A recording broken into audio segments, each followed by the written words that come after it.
মুন্সিগঞ্জের শ্রীনগরে সিঙ্গাপুর প্রবাসী রমজান মুন্সি হত্যায় মূল পরিকল্পনাকারী সহ 3 জনকে গ্রেপ্তার করেছে পুলিশ। পুলিশ জানায়, গতরাতে ঢাকার কদমতলীতে অভিযান চালিয়ে হত্যার মূল পরিকল্পনাকারী ওয়াসিমকে গ্রেপ্তার করে পুলিশ। তার স্বীকারোক্তির ভিত্তিতে আজ ভোরে উপজেলার হরপাড়া গ্রামে অভিযান চালিয়ে শাহিন প্রধানকে ও দেওলভোগ গ্রামে অভিযান চালিয়ে মোহাম্মদ রনিকে গ্রেপ্তার করা হয়। গত 27 নভেম্বর নিখোঁজ হয় প্রবাসী রমজান। 2 দিন পর হাত পা বাঁধা বস্তাবন্দি লাশ উদ্ধার করে পুলিশ।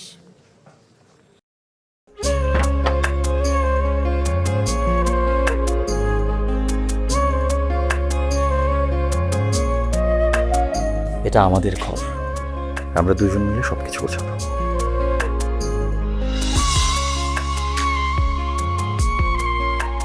বাহ, এই ঘরটা এতদিন মরে আসছিল, নতুন বউয়ের হাত পরে একটা চক চক চক চক করতেছে।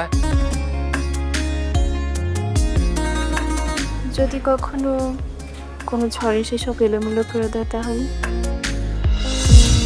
আরে তুমি আসছো, তোমার বউয়ের হাতে রান্না খুবই চমৎকার।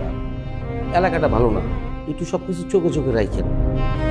আমার খাওয়ানিও তোমার কোনো চিন্তা করতে হবে না। এই যে চুড়ি দিয়েছে, শাড়ি দিয়েছে না জিলো, তার কাছে সরো।